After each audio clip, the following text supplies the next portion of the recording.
pagsusulat ni Apostol San Pablo sa mga taga-Roma. Mga kapatid, ito ang sinasabi ng banal na kasulatan. Malapit sa iyo ang salita, nasa iyong mga labi at nasa iyong mga puso. Ibig sabihin, ang salitang pinangangaral namin tungkol sa pananampalataya. Kung ipahahayag ng iyong mga labi na si Jesus ay Panginoon at mananalig ka ng buong puso na siya ay muling binuhay ng Diyos, maliligtas ka.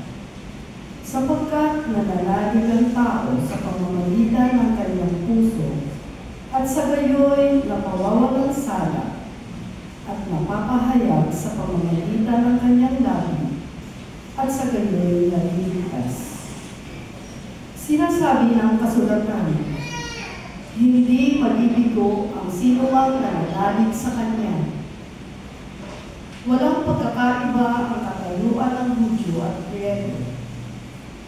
Iisa ang Panginoon ng lahat, at siya ang nagkakaloob ng kanyang kayamanan sa lahat ng tumatawag sa kanya.